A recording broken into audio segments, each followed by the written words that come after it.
I've been hard at work trying to find the perfect trade for the New York Knicks, spending more time than I'm proud to say in the NBA trade machine. And I think I did it. I think I found the perfect trade for the Knicks to make at the 2025 NBA trade deadline. Speaking of the deadline, it's 2 weeks away, and we'll be live on deadline day breaking down everything across the association with a New York Knicks focus. I don't want you to miss it. It's one of my favorite days of the year, and you got to stay up to date. So subscribe and turn your notifications on.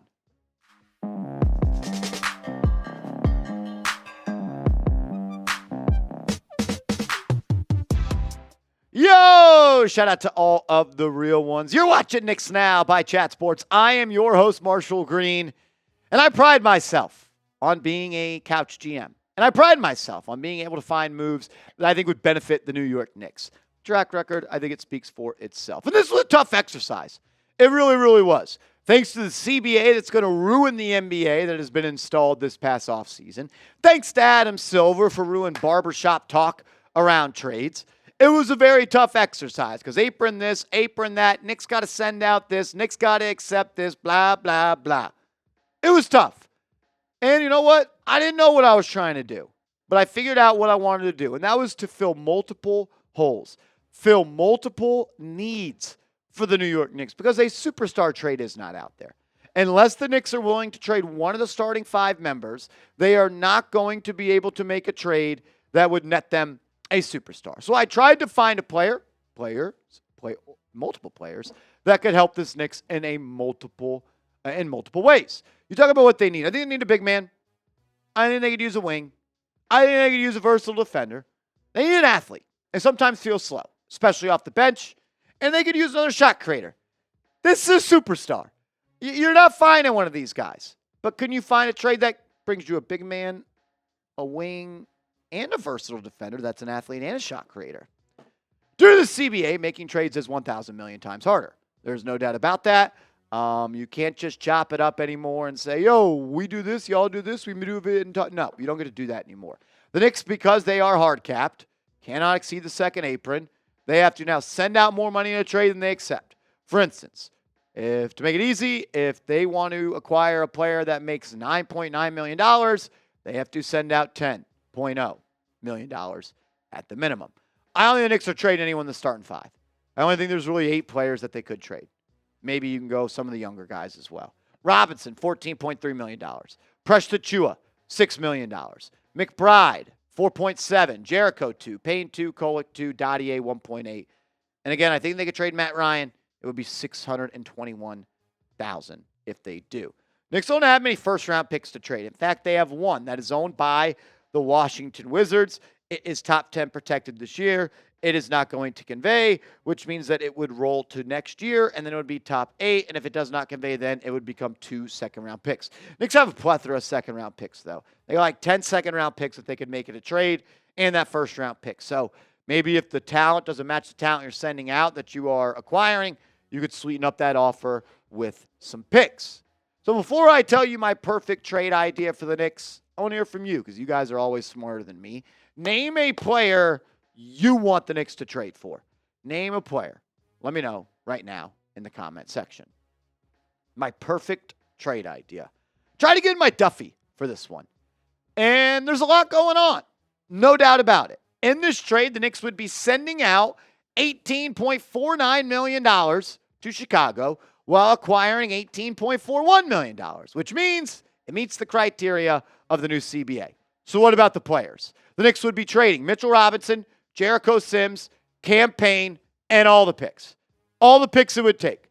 They set the price. You tell me all the picks. It would be the first-round pick this year and probably a handful of second-round picks. And the Knicks, they get back Ayo Dosunmu, and they get back Jalen Smith.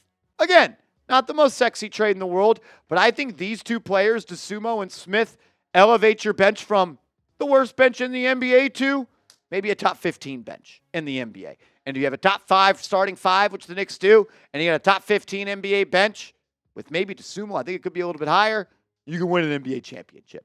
In this trade, I listed the players at the bottom. You can exchange Jericho or Cam Payne for Tyler Kolek. If Chicago is dying on the hill, they need Tyler Kolek to make this trade go. You know what?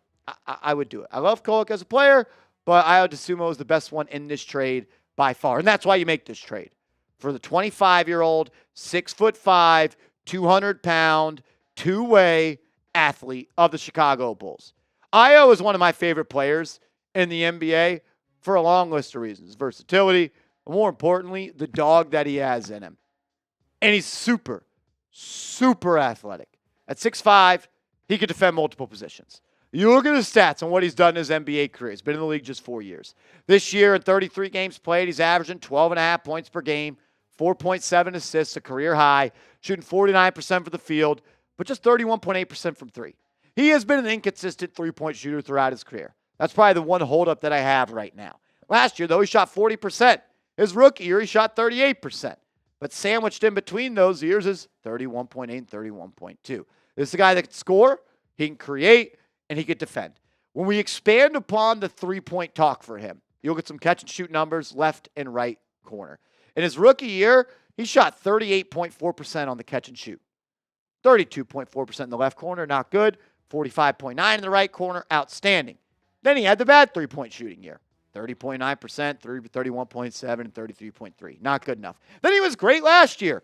40.6% on catch-and-shoot threes. If Ayo Dosunmu becomes a Knick and he knocks down 41% of his catch-and-shoot threes, this team is going to win the Eastern Conference. Then right corner, 39%. This year, the right corner percentage is still good, but the left and the catch-and-shoot are just at 33%. The reason I am in love with the idea of adding Ayo to this team, an elite athlete, maybe the fastest player in the NBA. He could take you off the bounce, he can go coast to coast, and he can guard up. He's got defensive versatility. At 6'5", he can guard ones, he can guard twos, and because of his 6'10" plus wingspan, he can guard threes. He could come in for Brunson. He can come in for Bridges. He can come in for Josh Hart. He could even come in for Anunoby, and you run a lineup of Brunson, Ayo, Bridges, Hart, and a big like Cat. Positional versatility. Talked about it. He can play the one, can play the two, and he's got the size and the wingspan and the defensive powers to play the three. He could score. He has 23 games in his 4-year career where he has 20-plus points. He's got like 10-plus games of more than 30, or it was like 8 games of 30-plus points or something like that.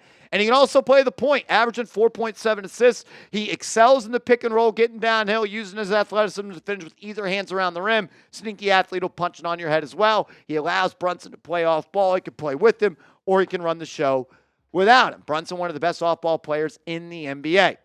And McBride and Ayo give you a bench that this team and this city and this fan base would fall in love with.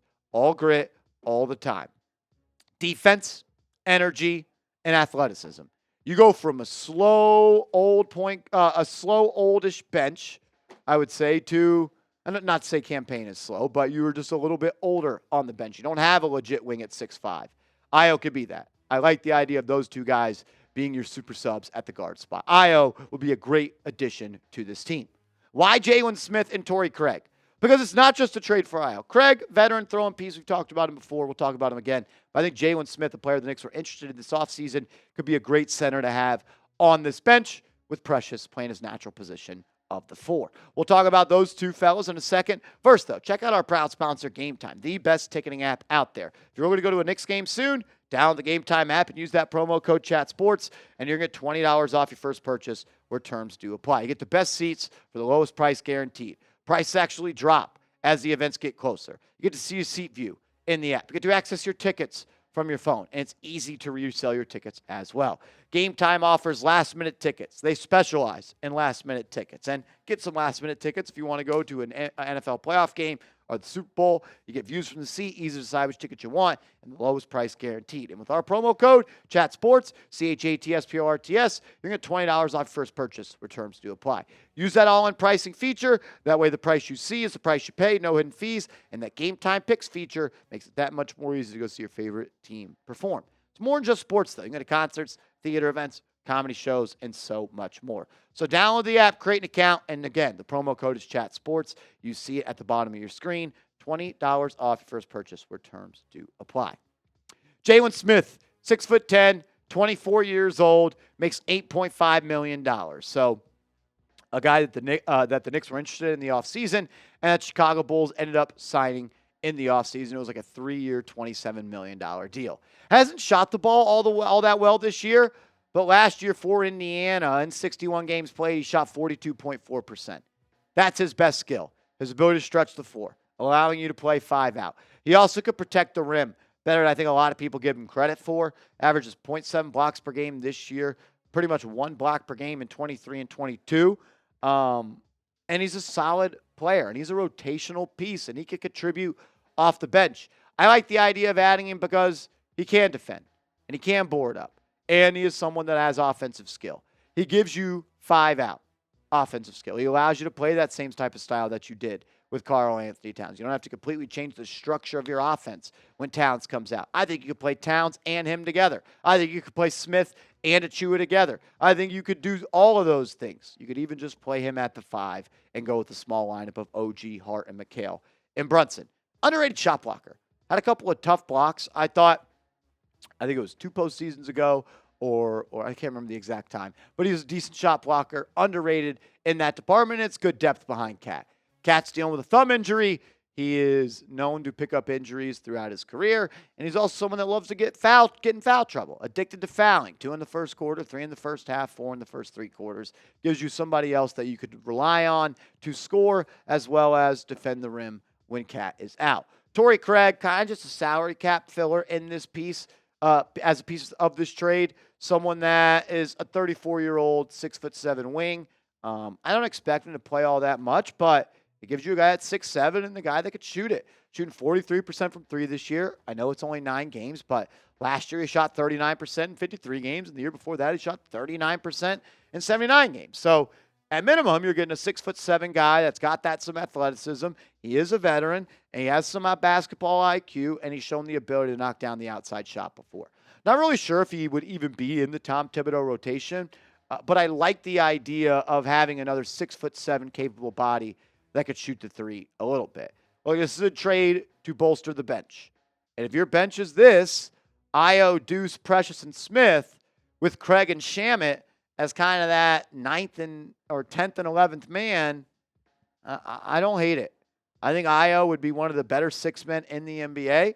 I think he would flourish in a Tom Thibodeau system, and I think he is someone that is only scratching the surface of who he could be. Elite athlete, versatile defender, inconsistent shooter, but has shown the ability to do it, and I think he would fit well with the Knicks culture, and I think he would fit well playing alongside with Jalen Brunson. Would you make this trade? Would you do it? I say all the picks. I think it would take your first-round pick from Washington this year and probably 3 or 4 second-round picks, and maybe that wouldn't even be enough. Maybe you would have to change out Payne for Kolek or something like that. Would you do it? A for accept, D for decline. Obviously, I would do it. I think it's a perfect trade, but it's hard to find a home run deal right now. It is. I spend hours on the trade machine. I spend hours talking to people. I spend hours reading stuff. I know that they do it a lot more than me, and they're way better at it than I am. I thought this one was a good idea, and to my knowledge, I haven't seen anyone else talk about it, so I was intrigued to do so. Make sure you are following me on social media, Twitter, IG, @MarshallGreen_. Hit me up, and let's go Knicks.